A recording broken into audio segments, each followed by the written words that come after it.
To be introverted does not necessarily mean to self-dwarf oneself, of course. It is simply the case that this is a cognitive function. Don't think about it as a personality type that you want to attach yourself to, because that's going to put you further into the illusion of separateness. However, there are many studies that psychological literature, of course, that suggests that the women and men as well are attracted to people who are both extroverted and introverted. They're capable of being both. Now, with women specifically, the psychological literature suggests that women who are looking for more stable long-term relationships are going to be looking for men who are like themselves.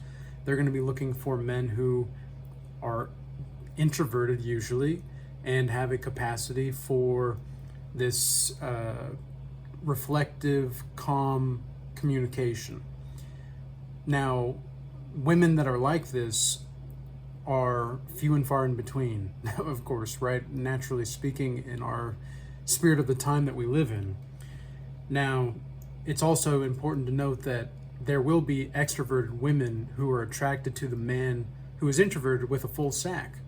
Okay, now this full sack quality that I'm describing is simply from a matter of empirical fact. It's a matter of empirical fact that this is the case, that women prefer men with full sacks that are introverted. This is not to say that there are psychological studies on this necessarily just yet.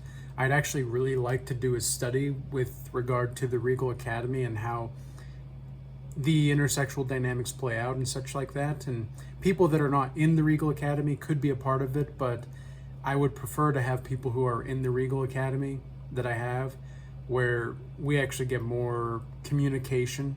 Because that's one thing that I learned with the last semen retention study that we did a couple months ago, was that I opened it up for people that weren't in the Regal Academy to do part of the study. And I found that the people that were not in the academy were far less communicative when it came to the actual process of analyzing the literature.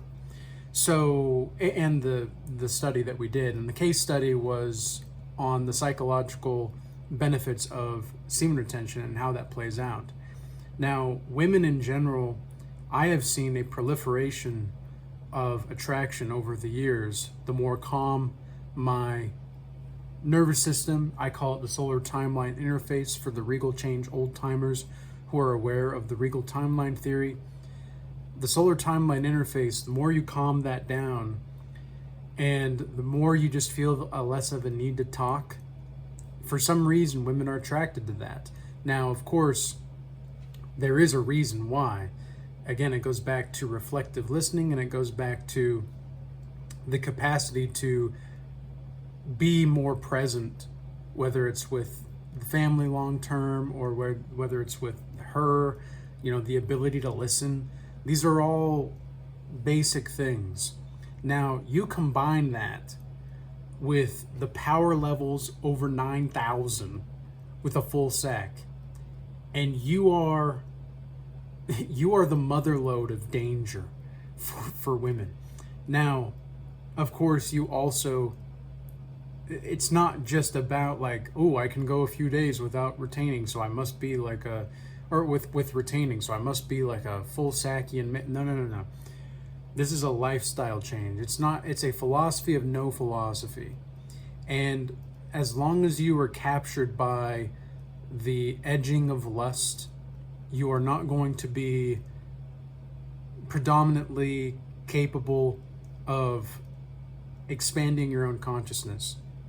Now, there's a Chinese proverb that actually says something like Sao Sin, which is essentially, it means make thy heart small.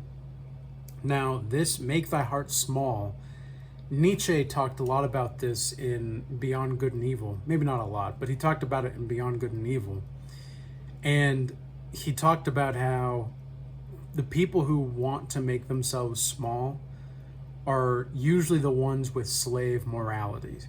Now, something that I've learned, psychologically speaking, when it comes to, and I maybe some of you don't even deserve to know this, but if you've made it this far in the video, which really isn't even that far, but you know, because I usually make, I don't know, 15 to 30 minute videos sometimes. Very rarely do I go 30 minutes or over, but when I do, like, there's usually like a really in-depth topic that I want to discuss. Usually about 15 to 20 minutes, right? And most people only watch about 8 to 9 minutes according to the analytics, right? When I have videos between the minutes of 15 to 20 minutes. So, with that being said, then, those that deserve this will hear it. I trust that. What I've learned when it comes to psychology is that most people, especially insecure men and insecure women, because secure men and secure women who are healthy, they don't need the validation outside of themselves. But insecure men and insecure women, they don't want you to tell them your true opinion. What they want you to tell them are sweet nothings that are pleasurable to their ears so that they believe they're better than they really are. That's what they want. Now, when I make videos like specifically like on male attraction, or how everything's going your way and you can just have fun and all these things, like, I mean this 100%. I mean this absolutely. However, I'm also aware of the psychology behind what I'm doing. And it's not that I'm aiming to proliferate the separation of individuals. It's actually quite the contrary. I'm alluring people with certain truths, certain types of truths on certain planes of consciousness. I'm speaking to the part of them that is deeper. But a lot of people will take it to be this ego boost. Like, I've had to tell somebody in my past, like one-on-one sessions and such, you know, this guy really believed he was an attractive dude, and he really believed that he was, but he didn't believe that he believed it. He just wanted to believe it, right? Like that was the key difference. If he actually felt it, that would be a different story. But he was like trying to make himself believe that he believed he was an attractive guy. This guy was, I'm not going to give too many details about him, but just out of confidentiality and respect, he was, you know, in his mid-30s, didn't have a whole lot going for himself, and he was kind of fat, you know, didn't even really take care of himself from the looks of it, kind of pale, you know, just very, like, codependent. Like, he was, you could call him like an empath or an introvert, but he was not necessarily, he wasn't healed, okay? Let's just leave it at that. He wasn't healed. And so he believed all these things that people were telling him online, and he wanted me to tell him how great he was. And when I told him, I said, look, man, like, then this was a while ago, right? But I said, look, man, this is not conducive toward the outcome that you want. I mean, if you want to do what you're doing now, there's nothing wrong with that. But don't expect people who are telling you all these great things about yourself and you not doing anything to make it happen. I mean, sometimes doing nothing is the best move and the best option, for sure, for your spirit. But to truly try to delude yourself into truth, truth doesn't really always work like that. Specifically, you can't do nothing and expect the achievements of people doing something.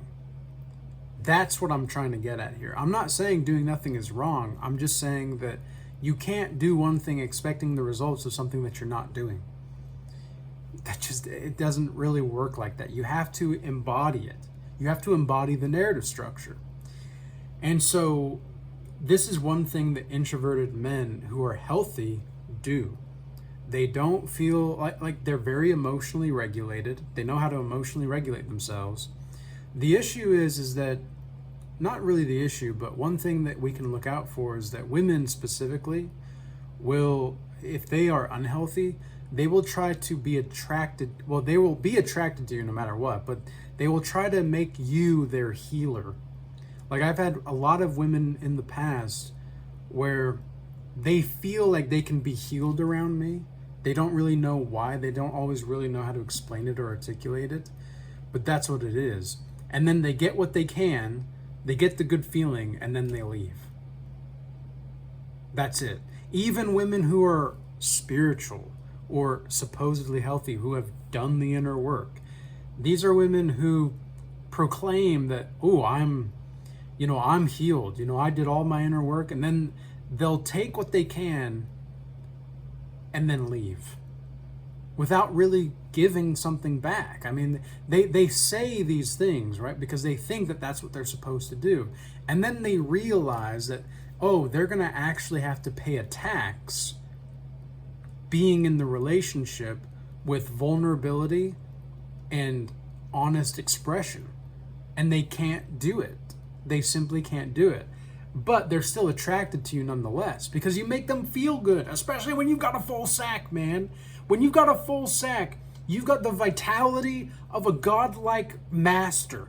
You've got the vitality of a regal alchemist. You've got a full sack power overload. You don't think that these women who claim to be healed but are really not aren't going to be attracted to you? You don't think that women are gonna, oh, she wouldn't lie? What a crock of crap. Like, you ever see that movie, Girl Next Door? The Girl Next Door. What a piece of movie that is. A lot of people, oh, this aged so well. No, it fucking didn't. It glorified being in a relationship with whores. That's what it did. We glorified it was a precondition, it was preconditioning programming of what's to come. I mean, the guy, first of all, the dude is in high school. He's not even graduated. And here he is with this older woman who's, probably 22 or 23 years old from the sounds of it in the movie, who goes to him. He's underage, and she's a fucking corn star going to him, and then he tries to, if this was the movie where it was the ultimate, introverted man's dream who has not yet healed himself. That's what that movie was. And that's what that movie, so many people, they think that they want this exciting woman who's super, extroverted and awesome, because people who are not this is what the psychological literature suggests. People who are healthy like people who are like them. People who are not healthy like people who are opposite of them. The whole, opposites attract. No, they fucking don't. No, they don't. Not when it comes to intersexual dynamics that are healthy. Nope. You see, when they say opposites attract, what they're trying to say is that it's like a magnet where you're the positive force or they're the negative or vice versa. And I don't mean negative in the sense of what's so negative. I'm just saying, you know what I'm saying. It's for the magnetic purposes, right? So they think that, opposites attract because this one's, the energy field, this type of energy field, and that one's that type of energy field. It's not how it works. It's not really how it works. It's two parts of the same type. See, what unhealed people do who are codependent and maybe are focused on narcissistic relationships, what they do is they try to project who they think that they're supposed to be for another person onto that other person. And so then that's why so many codependents are with narcissists or women who have borderline personality disorder. Women who have borderline personality disorder is at an all-time high Histrionic personality types disorders are very rare. I've only met one that I can't even clinically say that I diagnosed her as histrionic, but I can say that the histrionic women who have experienced their own self, like, it's very difficult for them to become self-aware from my research, and also just from the one woman that I truly uh, intuitively feel as though she is a histrionic. I can't clinically prove it, of course, because I don't have an access to her to her mind in a way that is technologically savvy in accordance with the collective consciousness. But I can say that I felt her presence and I felt what she was like, and I know that we can experience so much more when it comes to people than we think. And personality doesn't really exist, right? This is one of the reasons why I wanted to hit that nail on the head in the very beginning, was don't get it too attached to the personality types. Like MBTI, for example, is another one. I love the MBTI.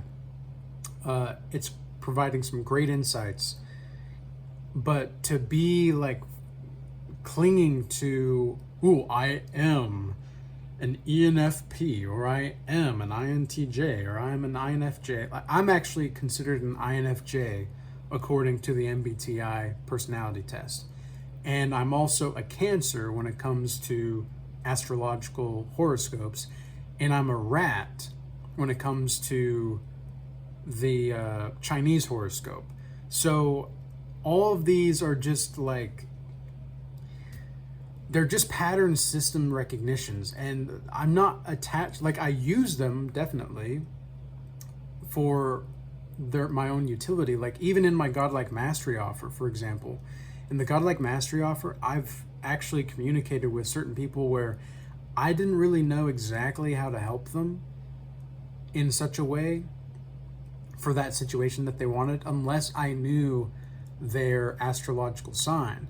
And in which case it all made a lot of sense, because there were certain like retrogrades happening during that time where, in line with their house, with their natal chart, it made sense in certain ways. And then I was able to be the help, right? Because I'm not the helper, I'm not the educator, I'm not the master, I'm the Godlike Mastery education. And so that's what I was able to do with these individuals. And that was very useful, and that was very insightful for them and for me, really, because, this is part of my Dharma. Not only these videos, but also the Godlike Mastery, the Regal Academy. It's all part of my dharmic practice, you could say.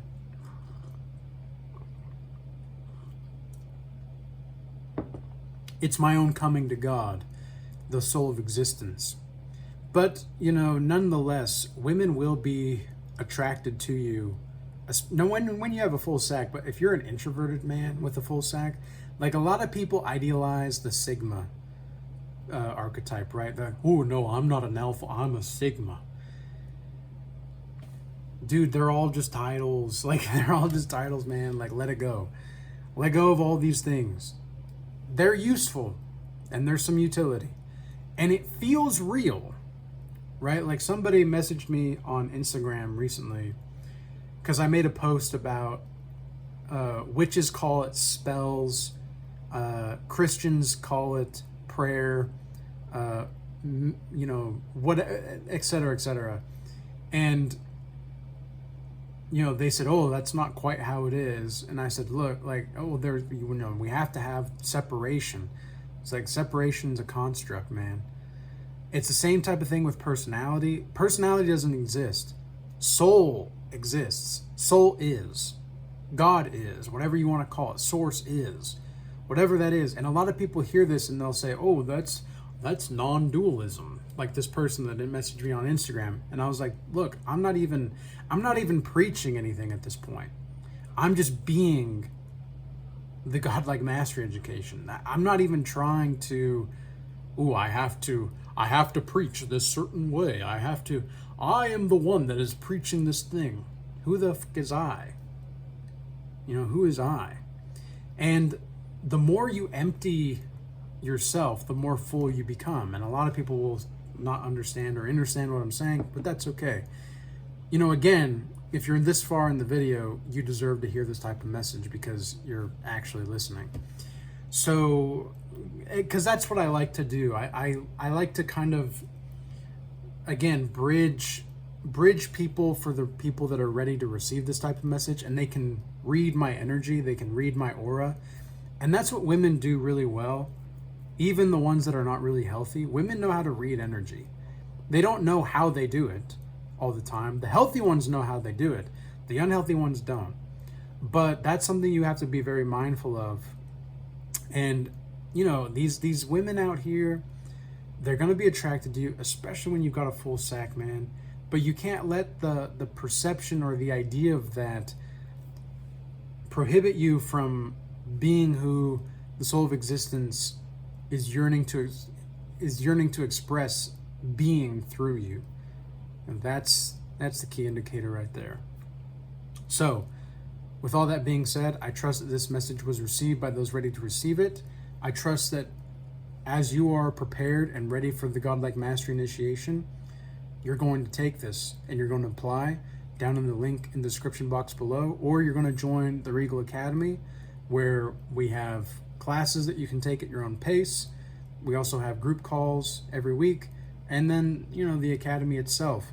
And if you don't want to pay a tax on being in a high value tribe, in a high value timeline, then don't join these things. Don't join them. If you don't want to be on a high value timeline where you have to actually pay a tax or invest in yourself to be around better people or to have a better life, then yeah, these things are not for you. A lot of people want other people to initiate with them. It's like, no, you have to be the initiator. What do you think I'm doing with my videos? What do you think I'm doing with building these things? I am initiating. I'm doing what I can, but you're going to have to meet me at some point, or you're going to have to remember me at some point. Focus on me right there. For those that understand what I'm saying, you get it. Otherwise, peace be with you. Be blessed. Until next time.